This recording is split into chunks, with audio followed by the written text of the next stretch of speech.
আসসালামু আলাইকুম। আজকে আমি পাউরুটি আর দুধ দিয়ে ভীষণ মজার চমচম মিষ্টি বানিয়ে দেখাবো। খুবই কম সময়ে মজার একটা মিষ্টি তৈরি করে নেওয়া যায়। প্রথমে কয়েক পিস পাউরুটি সাইডের অংশগুলো আমি কেটে বাদ দিয়ে দিচ্ছি। তারপরে আমি হাত দিয়ে গুঁড়া করে নেব, ব্লেন্ডারে গুঁড়া করা যাবে। তারপর চুলায় প্যান বসিয়ে দিয়ে দিচ্ছি ঘি 1 চামচ দিয়ে আমি পাউরুটি গুঁড়া দিয়ে 2-3 মিনিট হালকা আঁচে ভেজে নেব। তারপরে দিয়ে দিচ্ছি গুঁড়া দুধ 1/4 কাপ আর দিয়ে দিচ্ছি এখানে সুজি আর চিনি দিয়ে দিচ্ছি, পরিমাণ মতো দিয়ে নেবেন। দিয়ে আমি নেড়েচেড়ে ভেজে নিব কালার চেঞ্জ হয়ে আসা পর্যন্ত। যখন কালার চেঞ্জ হয়ে আসবে তখন আমি এর মধ্যে লিকুইড দুধ দিয়ে দিচ্ছি, দিয়ে নেড়েচেড়ে ডো বানিয়ে নেব। তারপর চুলা থেকে নামে প্লেটে ঢেলে ঠান্ডা হয়ে গেলে মথে নিচ্ছি, নিয়ে আমি মিষ্টি শেপ দিয়ে নিচ্ছি।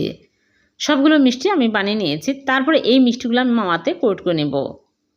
যেহেতু অনেকক্ষণ ধরে ভাজা, এটা রান্না করার দরকার নেই। এখন আমি মাওয়াতে কোটকে নিলাম, কোট করে নিয়েছি। হয়ে গেল ভীষণ সুস্বাদু চমচম মিষ্টি। ভালো লাগলে লাইক কমেন্ট